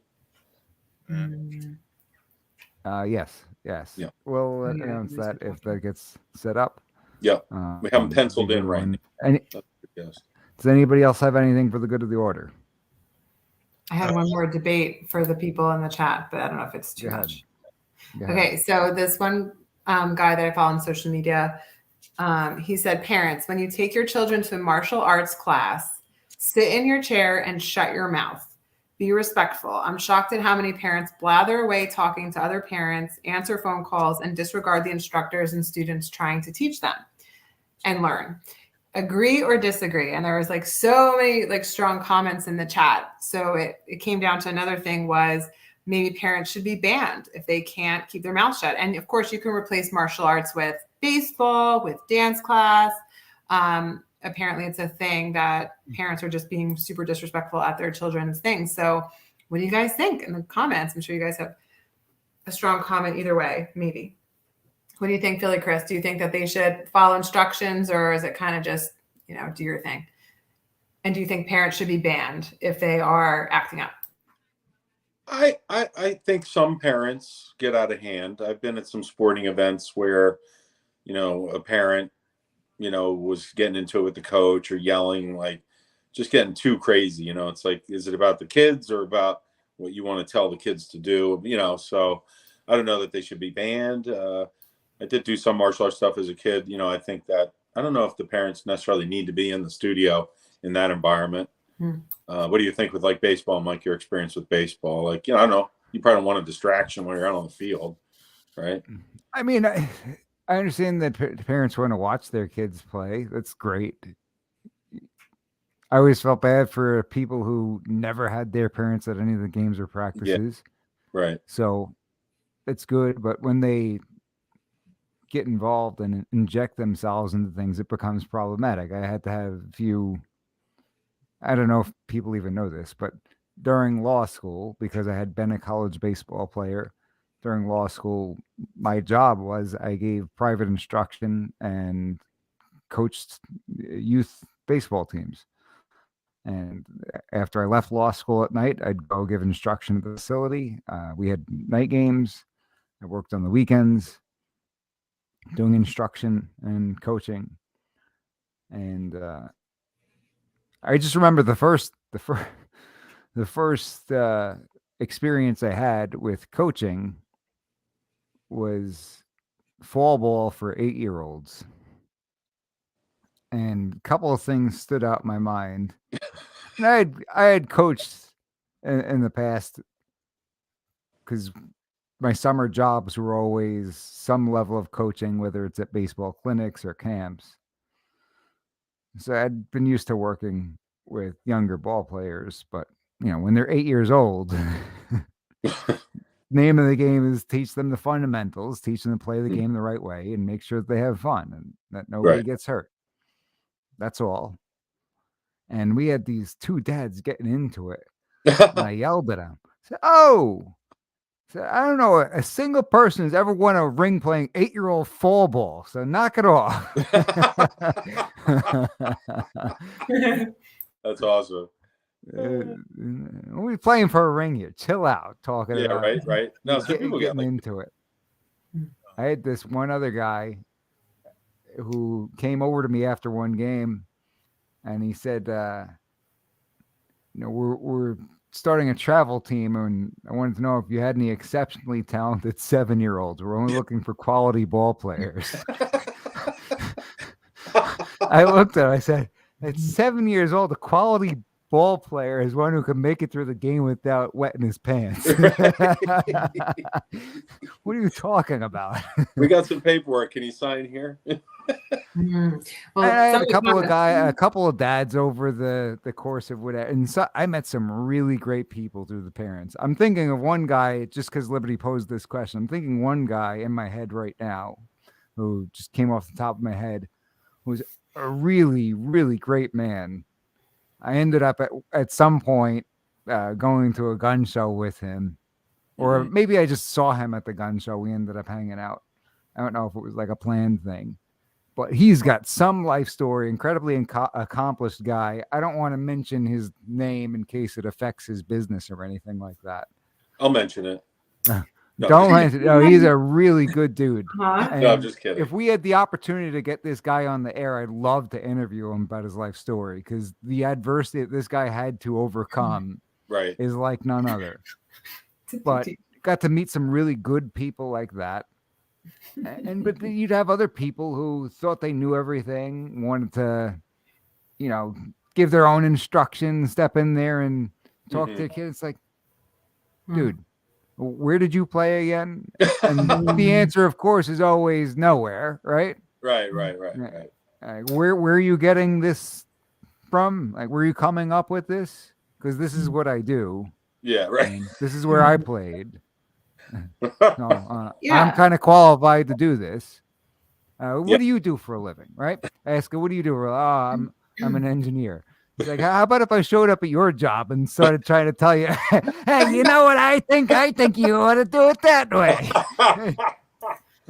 Well, if you got your kid this private instruction, you put your kid on this team where you had to pay a significant amount of money so that somebody like me can be paid to do it. Right. Because presumably because I'm going to do a better job and better qualified to do a job than you, right? Because otherwise you could have saved yourself a lot of money.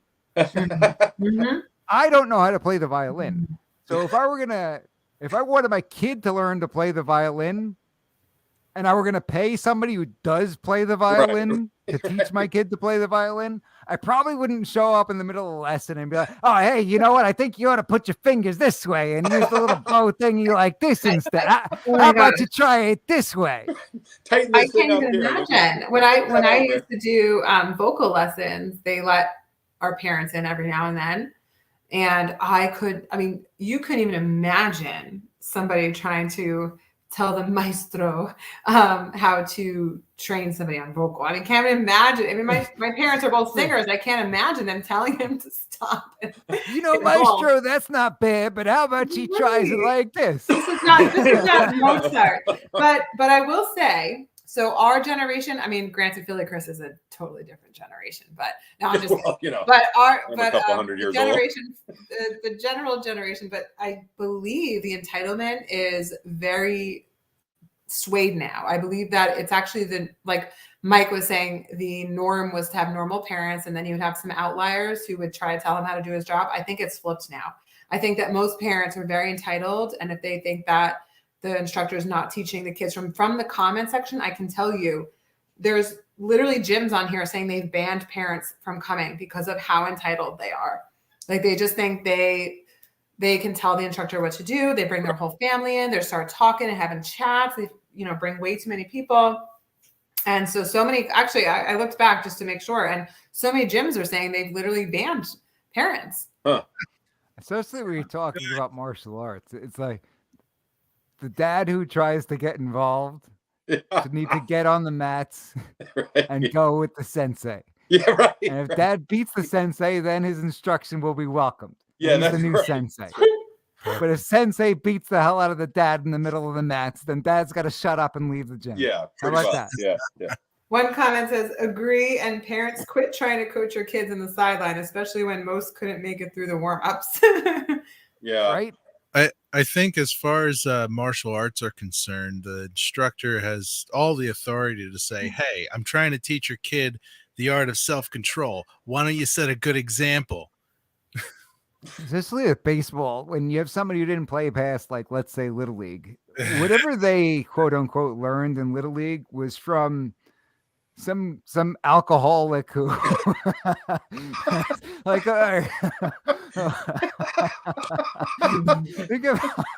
think about most Little League coaches, right, that we had when we were growing up. Guys, just play. I'll be back in 20 minutes. I remember I had a coach in Little League who went to teach us how to slide, and this guy had no business sliding. He was totally out of shape, his belly's hanging out of his shirt.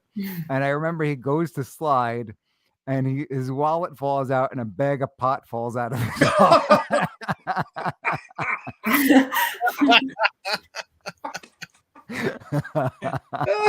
And it's like, so if I stop playing baseball then then that would have been the level of instruction that I received, and I can pass on to old Junior. Right. I want Russ's opinion too. My opinion is that I think like up to like maybe 5, you know what I mean? Like parents go maybe 6, but when they actually start to really learn the skills on a different level, I think parents can go as long as they follow rules, and then more for like the tournaments or the games or the recitals. That's my opinion. I thought it was so crazy. There were a couple of times at the college level where somebody's dad like wanted to talk to the coach or something. Oh yeah. If I were a college coach and had a dad come over to me, I would be like, get out of my face. Your son's a grown man. I have nothing to say to you. Unless you want to come over and like congratulate me or something like that. Right. I got nothing more to talk about. I don't want to hear that you don't think I'm using him in the right way. Yeah. Well, DG answered. I don't think that happened ever with Coach Cox, because Coach Cox, he's just untouchable. Over 1,000 career wins, NAIA Hall of Fame, right? Decades worth of winning seasons in a row. I don't know how many World Series appearances. He was just, you can't mess with him. He's right. He's just always right. He was the best, hands down, the best leader I've ever played for. 100%. 100%. Awesome. And we gotta do a series with coaches because I want to talk more about him. Another coach recently texted me, and I was thinking about him where I did not get along with him, and there were probably points that I played for him that I hated him Okay. and absolutely couldn't stand him. That's interesting. But he made me a better person. That's good. 100%. 100%. Yeah. Because we had an excellent team, and he was extremely harsh on people. But you learn to deal with that, and yes sir, no sir. Yeah. While somebody's screaming in your face and ripping you apart. Yeah. Or taking you. I remember one time we were in Georgia, and it felt like it was 200 degrees outside, and we lost the game. And on the way back to the hotel, the bus pulls over at a parking lot, and we got to get out and do sprints. And we're out there, and we're running, and people are dog tired. You know, everybody's miserable. And of course, you know, I didn't agree with what was being done on his end. And so, of course, what am I doing? Every time we're finishing sprints, I'm saying things out loud like, this is easy. I can't believe you think this is going to change anything.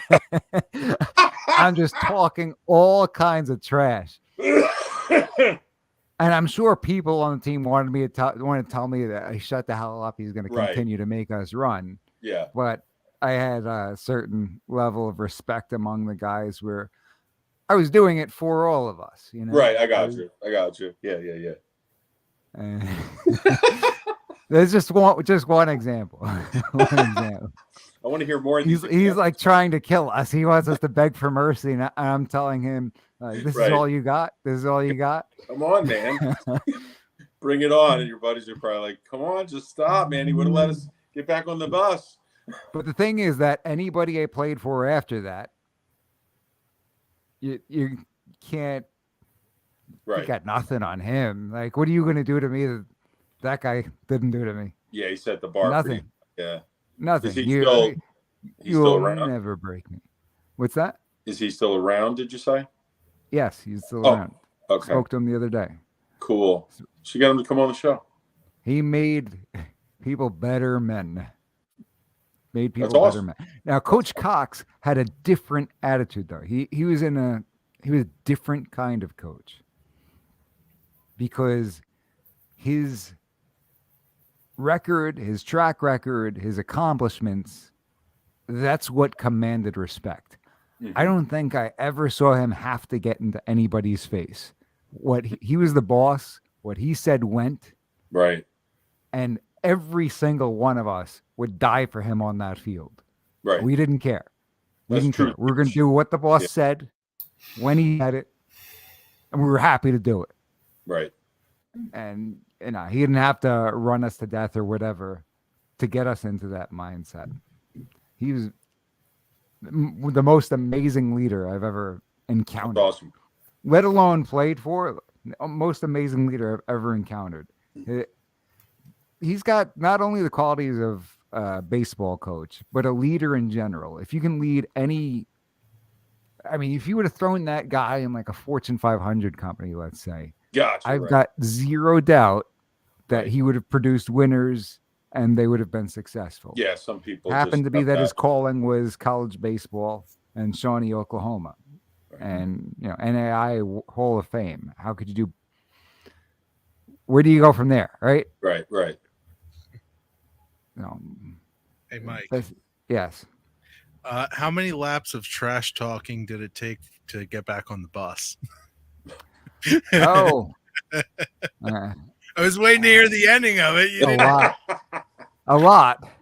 Whatever it was, I didn't collapse. I didn't go to the hospital or anything like that. Yeah. I even had one coach who is making us run. I forget exactly. I'll have to remember the details of the story. But I told him something along the lines of, let everybody else go home. Let me keep running, that kind of thing. Nice. I'll keep running. Send everybody else home. I got it for everybody. That kind of thing. Hey, what's the best year? What's the most you ever made somebody run? Multiply that by 2. I'll do it. Send everybody else home. You're just a glutton for punishment, man. That's funny though. Yeah. That's good though. Stubborn.